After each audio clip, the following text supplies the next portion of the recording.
All right, it's 5 o'clock. Welcome to the April 7th, 2026 meeting of Parks and Public Works for the city of Snoqualmie.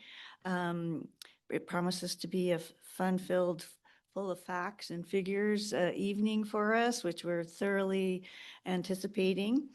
First issue, we're going to call this meeting to order and take roll call. And I have Councilmember Holloway, Councilmember Murphy, and myself present, along with Mayor Mayhew, our interim city clerk, Rebecca Solom, and Director Hamlin, and many folks from our Parks and Public Works and IT department are here to give us a little moral support.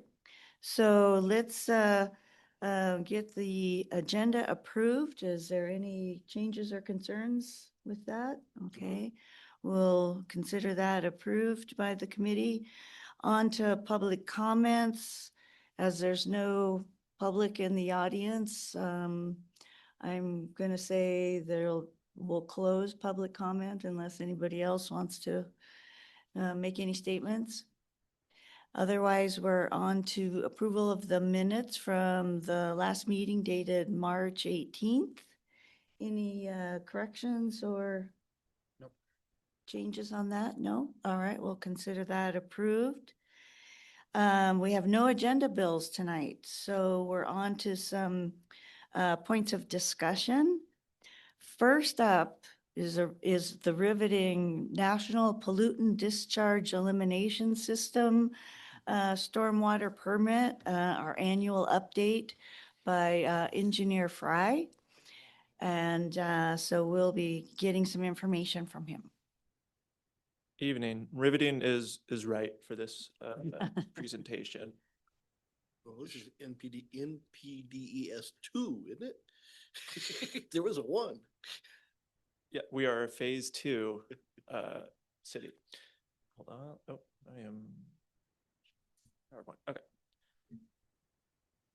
So, evening committee. Patrick Fry, I'm project engineer. I'm also the permit manager for the stormwater NPDES permit for within the city, which is why I'm presenting this to you here tonight. But just so everybody knows, the purpose of this is strictly educational, no decisions being made from this, not telling you to make any decisions. There's no decisions to be made in the near future. I say near future, don't be surprised when I come at you in 6 months or so, but nothing coming up in the next few meetings. So just relax and try to take some of this information in. Also, the committee, more senior committee members, you've probably seen this presentation before, so I apologize for a rehash of some of this information. But you guys hear me spout this name all the time, the NPDES, and it's a requirement that we follow. And so I just want to kind of make sure that you guys are appraised of it and that I'm not essentially coming at you with these requirements and asking for money at the same time, but instead I'm kind of talking about it today. And then when I come at you in 6 months, hopefully it's not the first time that you've ever heard of this. So without further ado, just some background. This permit comes from the Clean Water Act. I'm sure you guys have heard of that from your elementary school days, but it's essentially back in the 70s, the EPA said, hey, everybody needs to stop dumping their chemicals into rivers. Originally, that was mainly like manufacturing and wastewaters. In the 80s, that also lumped into stormwater. So they essentially said that all stormwater that is hitting roads is considered polluted, and it can't just be dumped straight into the rivers. And so that means there's a permit tied to it. So that's what this permit is that I'm talking about, the NPDES. That's National Pollution Discharge Elimination System, NPDES. So the wastewater has also an NPDES permit. It's different because it's wastewater, but it's under the same umbrella. So in our instance, Department of Ecology, DOE, Washington State, they administer that permit. So they're the ones that kind of are looking at us. They're the regulator. They're making sure that we're following this permit. And it's a Washington State permit. that's adhering to EPA guidelines, but the DOE is also making their own Washington-specific rules for that permit. And so they have provided the Ecology Stormwater Management Manual. So it's a 1,000-page tome, essentially, that kind of outlines any and all rules in stormwater. And so that's what we have to follow. And so these permits are on a cycle. So we're currently on a 2024 to 2029 cycle. And that's important because some of the items that I'm going to come to you and, say, hey, we need to do this thing, you're going to say, didn't we just do that, 2-3 years ago? And the answer is yes, we did. And they are making us do it again. And then in 5 years, they'll make us do it again. So it's going to seem a little bit like we're on Groundhog Day, and that's why. So it's on a permit cycle. Now you're assuming that we're all going to be here. course. So some 2025 stormwater highlights that happened in the city is we inspected 1,569 of our catch basins. That comes to about 50% of them. We cleaned out 366 of them. For the folks that don't know, the catch basins are just all of those grates on the side of the road. They're there to collect sediment that comes off of the road and any pollutants that run into them. And they actually, for the most part, overgeneralization, but for the most part, they have about a 2-foot sump in the bottom of them. So it accumulates everything. And as they fill up, we need to just suck them out and clean them out. We inspected all 62 facilities being ponds, bioswales. We have a couple of vaults that not only retain water, but also help clean it. And we perform maintenance on 51 of them. Maintenance is vague because it's a broad spectrum of work that's performed. Some of it was changing out filters. Some of it is cleaning out the ponds using the Department of Corrections. And some of it's cleaning of the bioswales. We created that education and outreach plan. The folks that were here in, let's call it October, will remember that agenda bill. So that's that plan to kind of do that education and outreach program. And so we created that and got that kicked off. We inspected 3 construction sites. That's private development construction. We performed 25 business inspection, resulting in 4 corrective action letters. So this was one of those new requirements in, call it 2024, where we had to start inspecting private businesses for the purposes of stormwater runoff. So if you imagine the intent is some of these private businesses might be polluting waterways or stormwater with runoff from their sites. So automotive industries are kind of like a highlight of that. Anybody that's storing, oil outside that might be running off into our private catch basins. And so now we're essentially inspecting those and making sure that that's not happening. And so and we have to inspect 20% of our businesses, and we have about 125 businesses with spaces. So that's where that number 25 comes from. And the 4 corrective action letters were fairly marginal. There weren't any major concerns or red flags that we found. And we received $135,000 in grants. Note that that's a biannual grant. So I believe that's for the 2025 and 24 permit cycle, but don't hold me to that number. It might be for 25, 26. So just to give an example of that bioswale cleaning that we do, this is a bioswale and the before and after. So the left is the before and the right is after. So that's what it's supposed to look like on the right. That's the design intent right there. I'm not even going to dive into this because there's just too much in here, but these are the different chapters of this NPDES requirement. I highlighted the important one in red because it's new. So that's the stormwater management for existing development.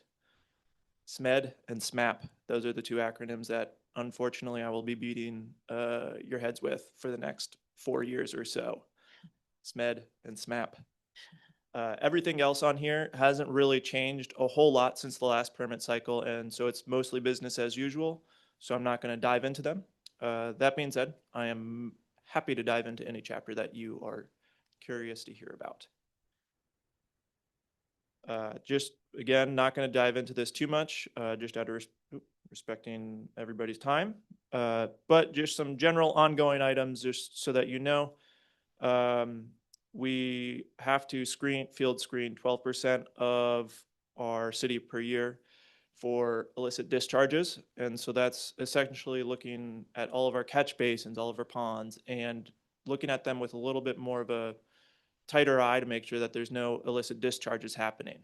One thing that we did find, and that's actually common and kind of the intent of it, is cross connection. So that's sewer that is tied into storm.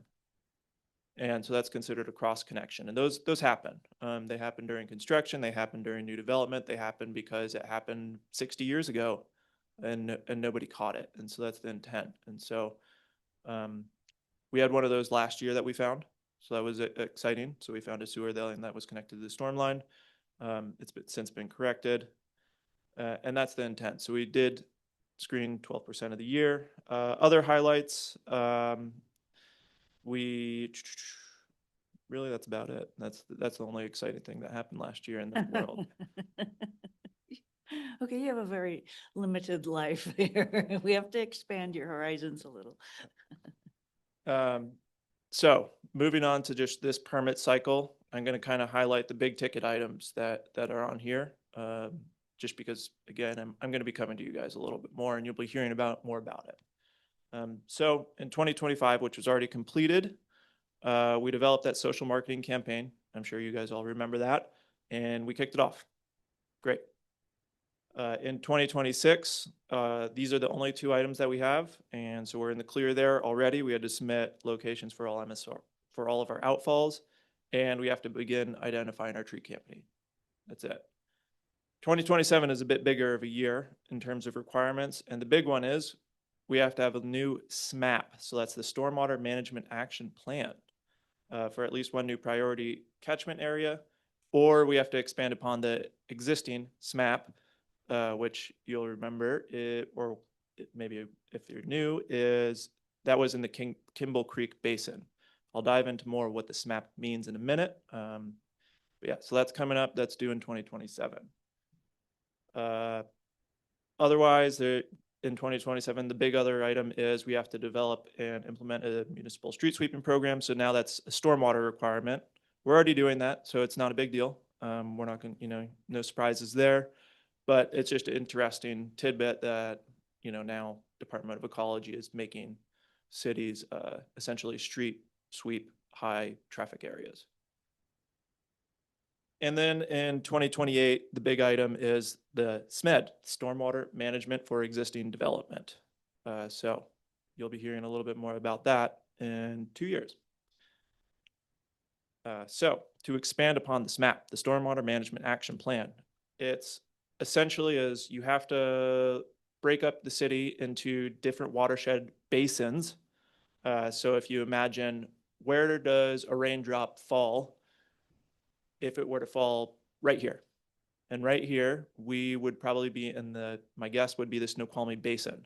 So in its natural historic state, a raindrop would have fallen and traveled to, I'm guessing, the Snoqualmie Basin. I can't say that for 100% sure because we might actually be in the Kimball Creek Basin.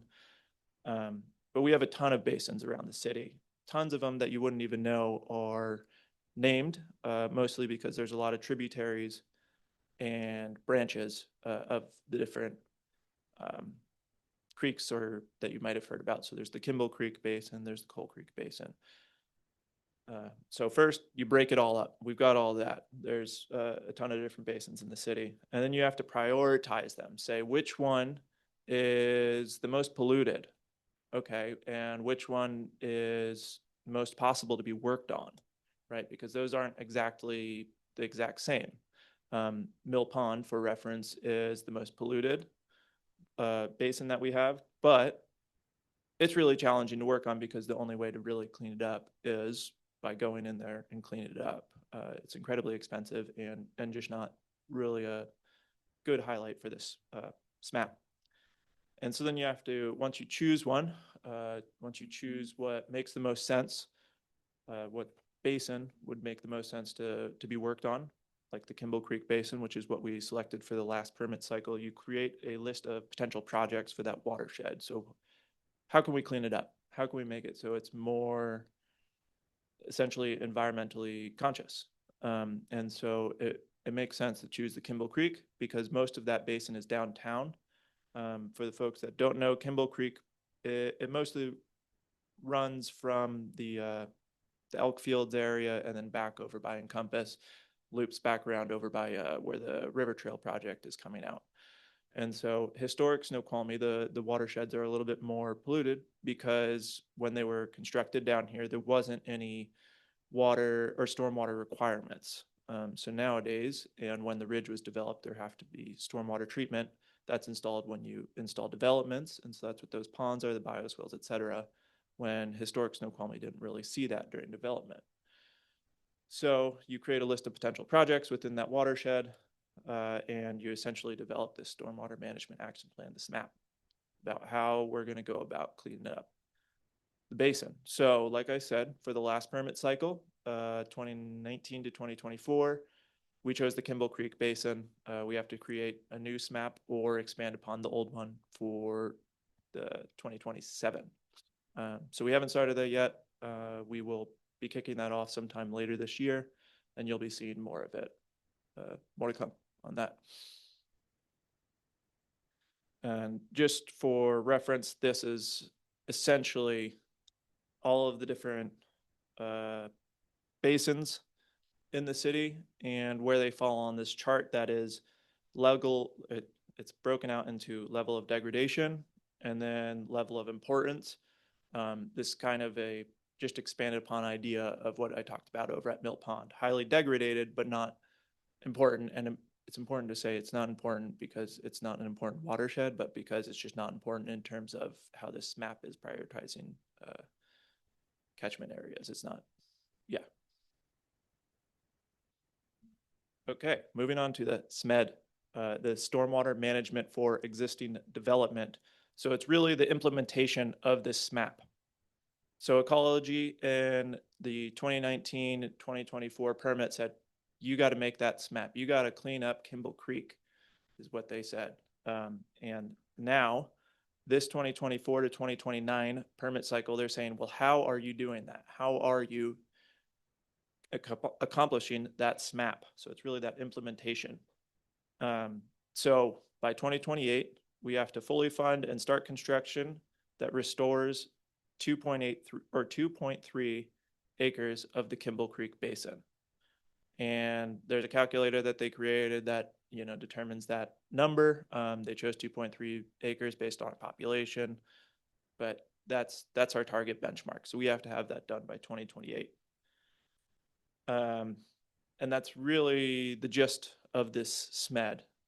And so just so you're aware, our CIP item, the Kimball Creek Riparian Restoration, if you remember, that's in our CIP.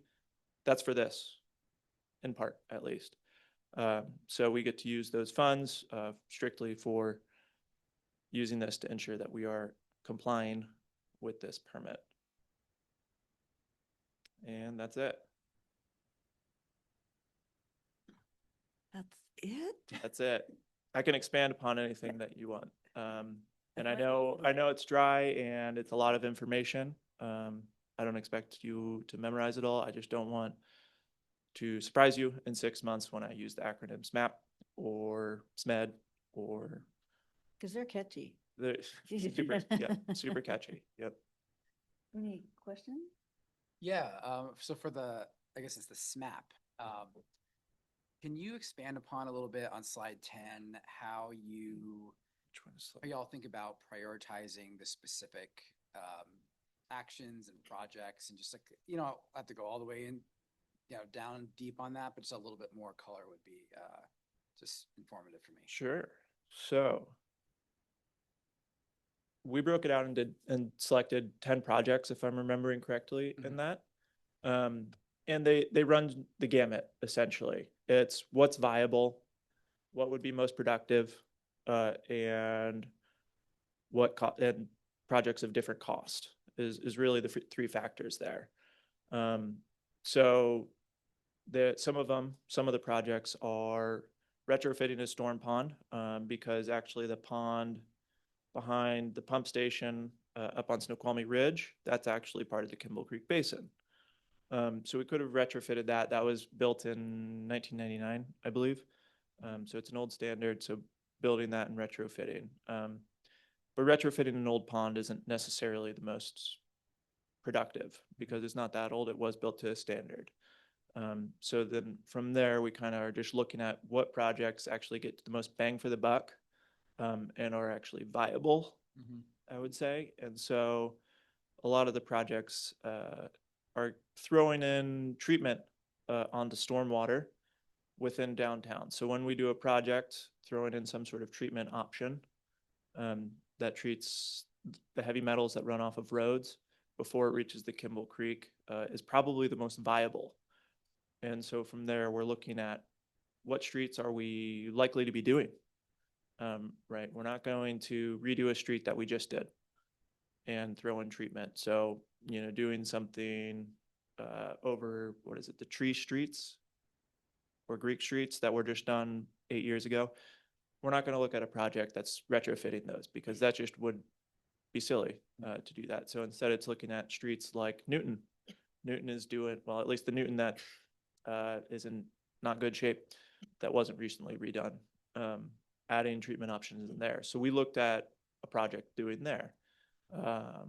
Some of it is where a lot of the drainage area is, because if you're close to right where Kimball Creek is entering as well, then you don't actually capture a lot of runoff, which then subsequently you don't capture and treat a lot of areas. So you want to look at places that there's a lot of runoff that's actually going to it and you can capture a lot. Does that make sense? Yeah, no, that makes a lot of sense. Yeah. And I am happy to provide you with this map. It's actually, it's a little dry, but it's not terribly long in terms of technical documents. So it would be not a bad item to be supplied to you guys. So I'd be happy to send that out and share it. Can I ask one quick follow-up to that? Sure. When you're prioritizing on page 14, the basins to focus on, and I know this was probably done in prior years before I jumped on here, but can you just kind of walk me through again at a high level? How, I think obviously I can understand good reasons for picking Kimball Creek, but like kind of some of how that thought process and prioritization comes. Yeah, so there's, we have a whole matrix essentially that it's not as simple as just pointing at this thing and circling Kimball Creek, right? We listed out all of our basins and we weighted each category that we felt deserved weight. So that would be level of degradation. That's catchment area within the city, because something like Alice Lake, there's parts of Alice Lake that are within the city, hardly any. And then it's actual opportunities for projects. So that is weighted there. And so it's a whole matrix and it's a calculator essentially. So we didn't just pick Kimball Creek because we liked it or it was a pet project. We picked it because it ranked the highest on this matrix. Yeah. Another, yeah, and that is highlighted in this map too, that I'd be happy to send over. Help me with the scale on this, because maybe Yep. there's just there are too many bars and it's getting me confused. Yep. So I assume the vertical is what you're calling is level of importance, Mm-hmm. and that goes from light green to dark green. Yep. Okay. You're colorblind, that's. really No, bad. that's not my issue. Well, because the bottom one then is level of degradation, which goes from green to red. Yep. And my color wheel is now spinning because I'm not sure how I get to yellow. I have green and red. How do I get to yellow? Okay. So all right, but I'll get past that. It's I'll in go between colorblind. Green and red. But so tell me level of importance. What is meant by importance? Its effect on the overall Snoqualmie watershed, or how do you define level of importance? It is mostly, yeah, that's a good way of putting it, actually. Yeah, exactly. Okay, impact to the environment or impact to the overall watershed? Yep. Okay, and then, my eyes, sorry. And then the bottom one, level of degradation, is just, well, that's kind of multiple factors, isn't it? Isn't it kind of what you're seeing as far as the pollutants that are coming in, as well as the infrastructure you may or may not have in place to mitigate that? So, yeah. Kind of combined to do that. So, highlighting where downtown is, that's highly degraded, but not important. That's actually a perfect example for how to explaining this is. It's because obviously downtown is important, right? But the ecosystem, as far as existing, it's kind of already gone. So it's actually not an important ecosystem in terms of stormwater benefits. There is an opportunity there for sure, but as in terms of an important environment, from a stormwater perspective, it's not important anymore because it's mostly been concreted over. Does that?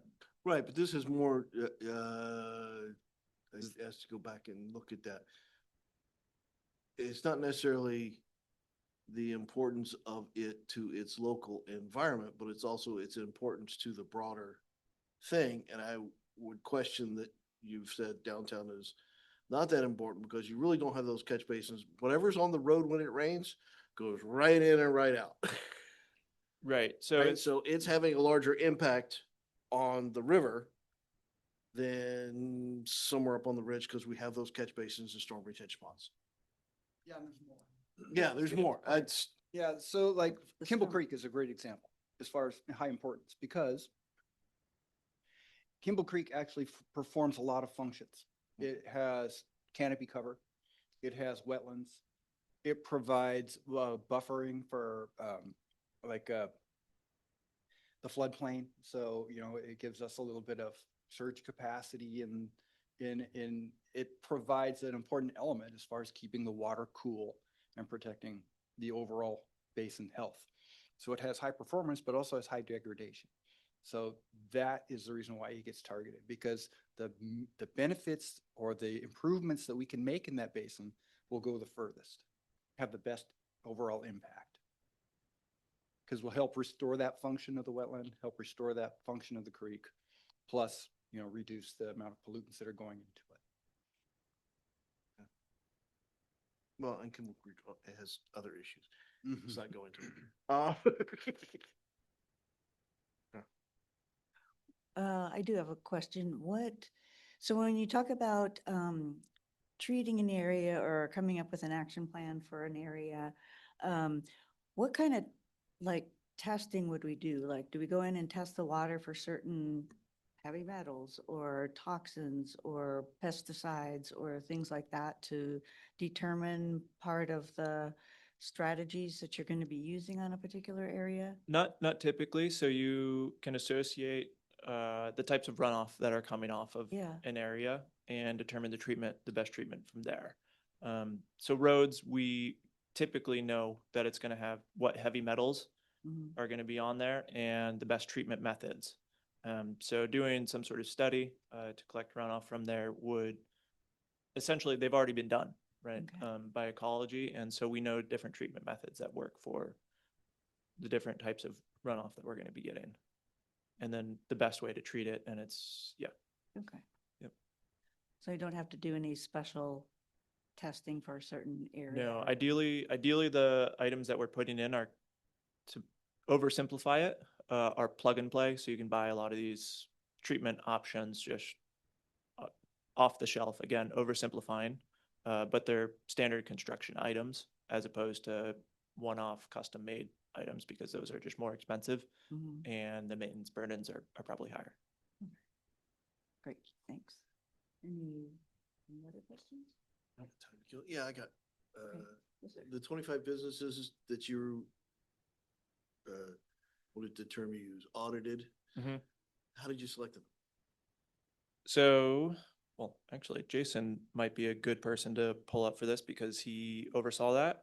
But typically, we did choose based on the higher risk businesses, not because of how they run their business, but because What the business. what the business is. Exactly. So that's automotive, that's restaurant, and manufacturing. Yep. So those would be the three businesses that are most likely to be run off or to have high pollutant runoff. So those would be the first ones that we choose. We're not going to pick a home business for something like that. Okay, but there's no feedback of when you do the assessment of the basin and you see what pollutants are getting in there, there's no feedback of that to potentially geographically looking at businesses. If I'm seeing a lot of pollutants in a particular basin, might I focus in on that area? Yes. So we have to, yeah, so exactly. The illicit discharge detection elimination. So we're doing those, right? Where we have to inspect, 12% of the basin for pollutants like that. If we are finding high concentrations of those in certain areas, then we will absolutely be focusing on businesses in that area.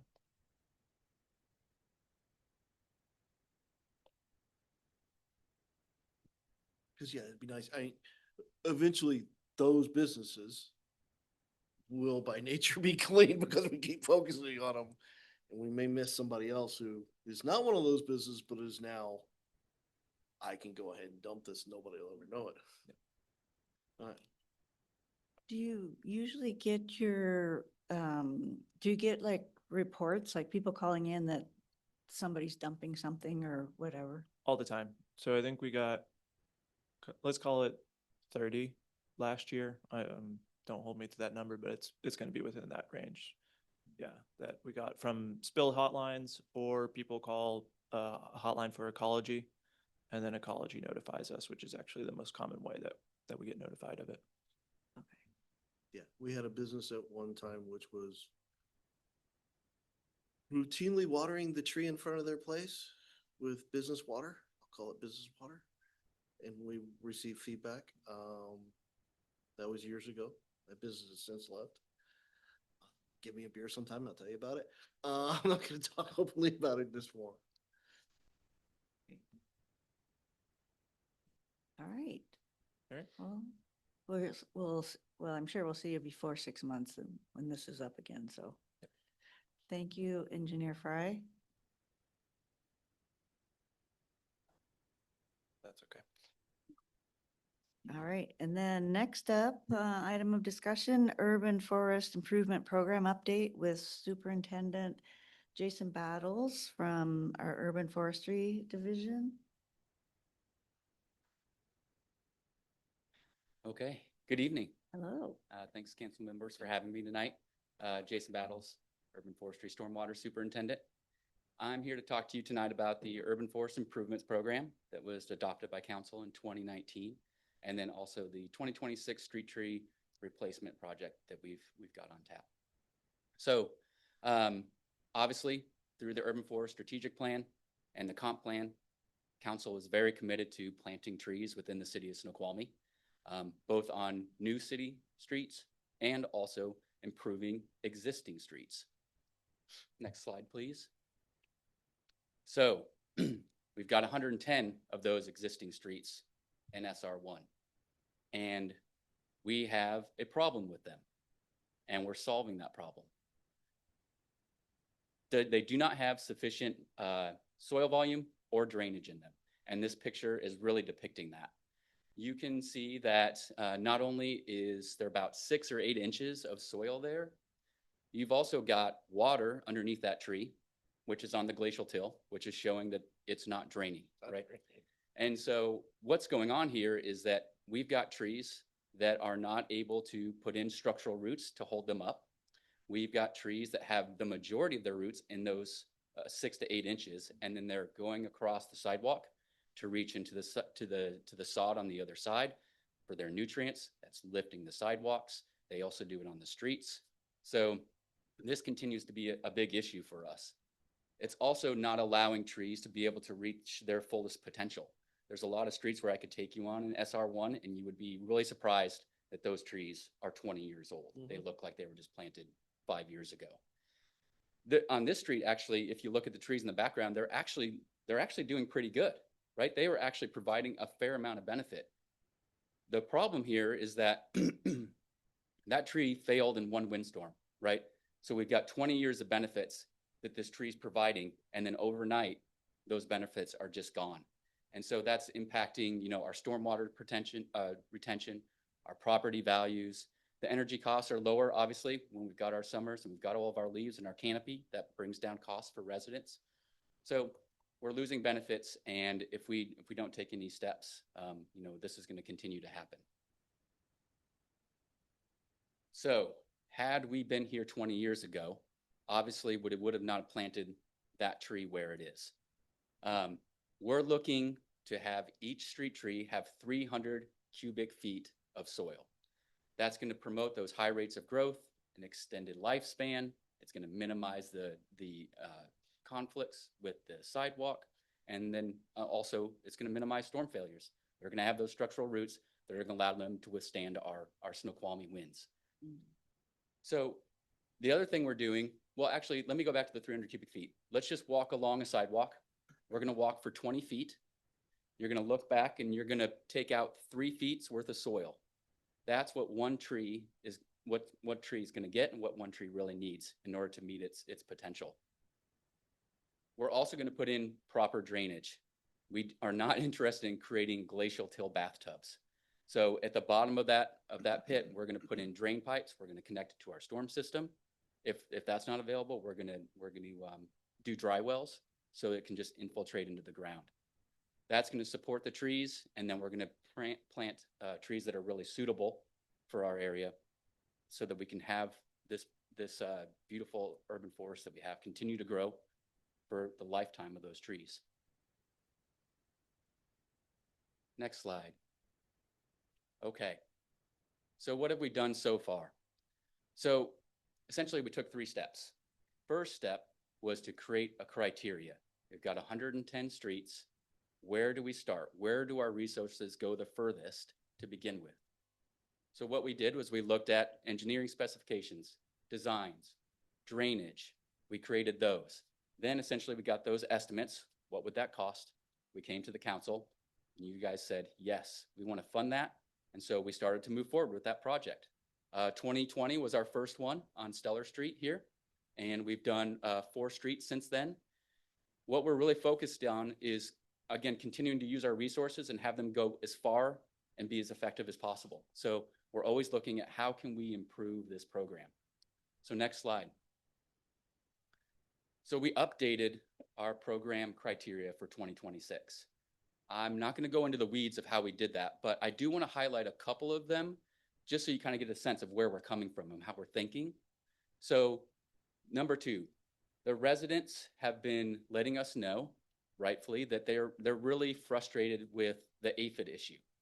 And one great thing about being an urban forester is that we're not just about the trees, we're about how people interact with trees, how they interact with their place and how they interact with their neighborhood, right?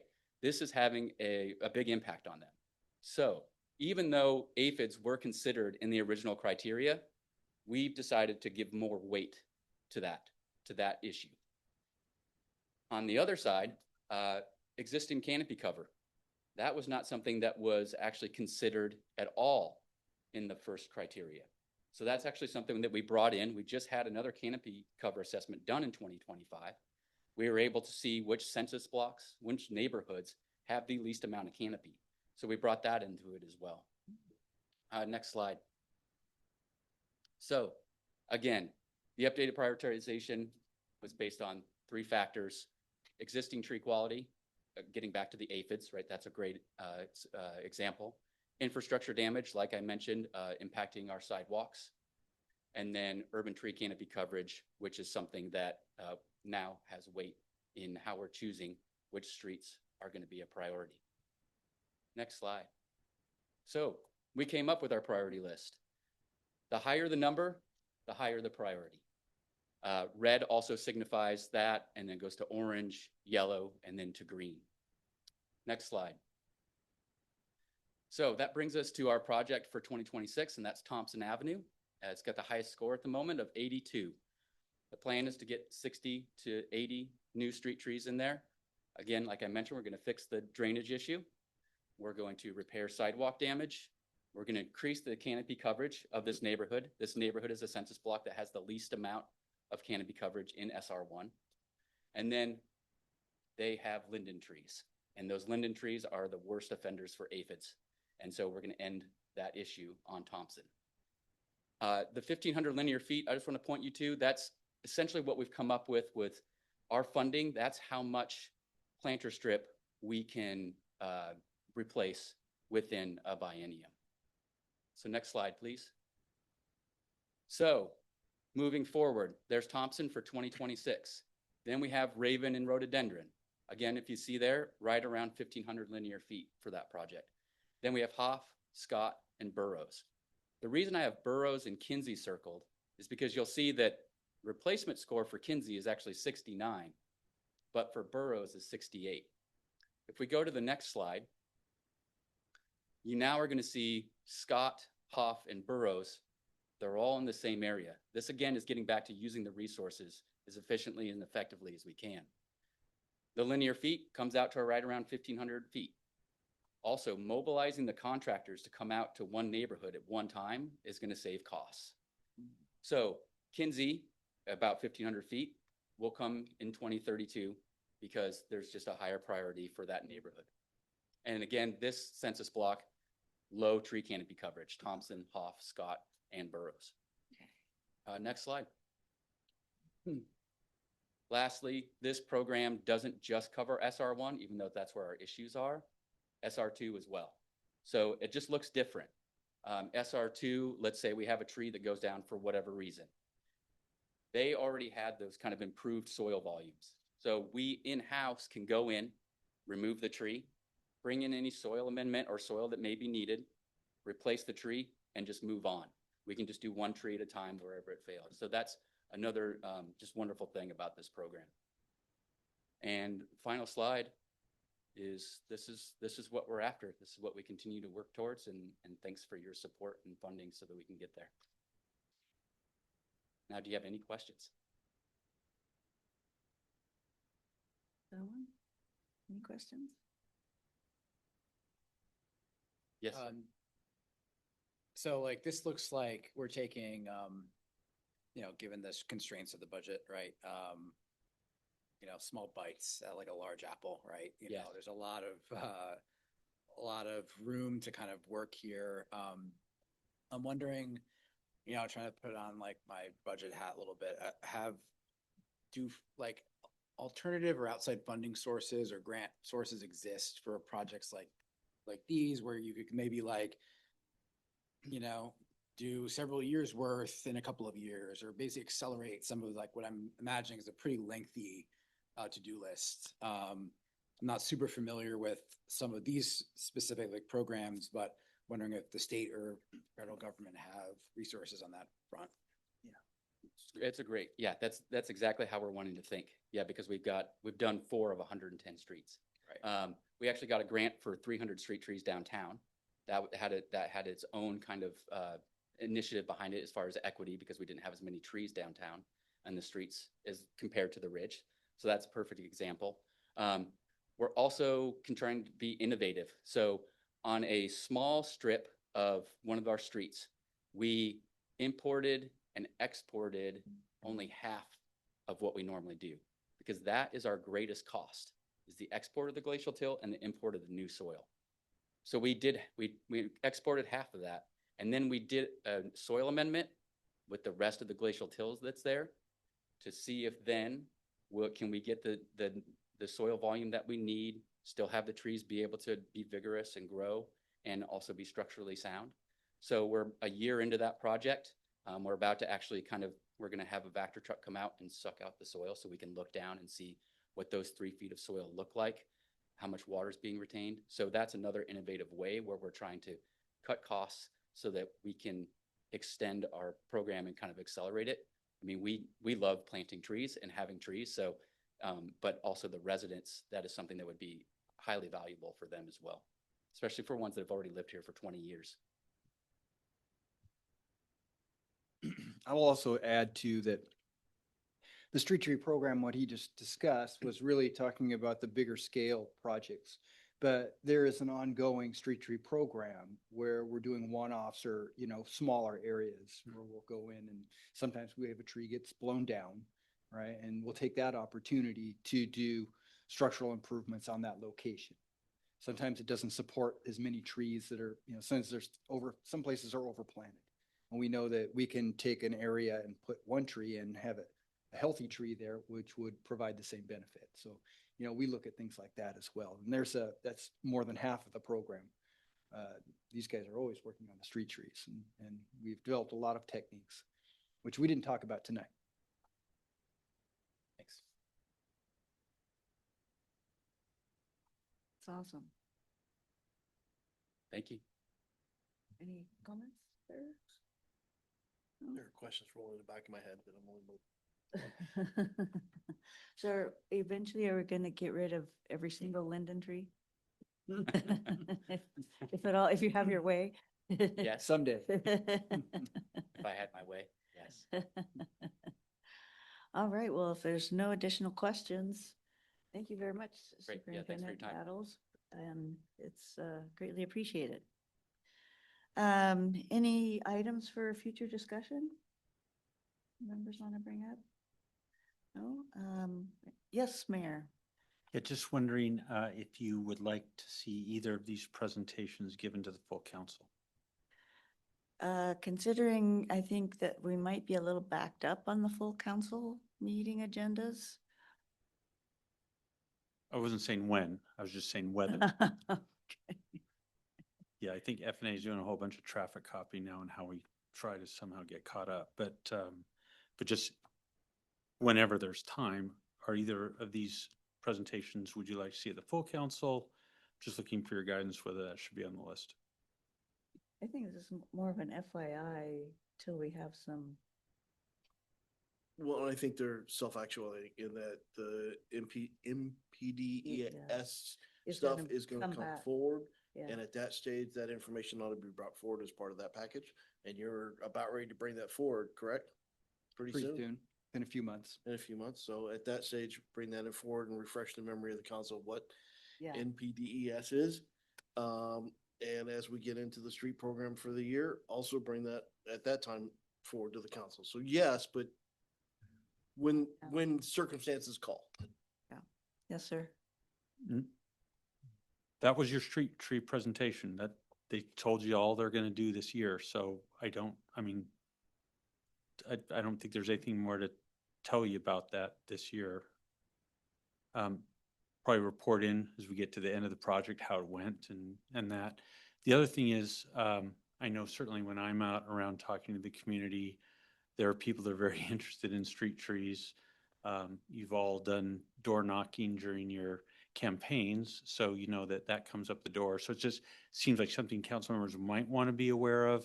And you've fully funded that program, so there's no need to come back and ask you for any further permission. So this is kind of your chance, if you think that information would be helpful to be in front of them. This is sort of the presentation that maybe is useful for that, but your call, of course. It's whether we take it as a presentation to council or as a submit the information FYI for the council members to review. I'd say a presentation when the calendar clears out a little bit would be something I'd support. Let's put it on the docket. And when we've got time on the agenda, which hopefully will start to clear up, we ought to bring it forward. Both Okay, of them or great. just the street trees? Hmm? Both of them or just the streets? Just trees, Just street. time allowed, NPDS, as we get ready to kick it off. Perfect. Thank you, sir. All right, would anyone like to entertain a motion to adjourn the meeting? Entertain, adopt. So moved. Second. All right, then we stand adjourned from this meeting. Thank you, everybody.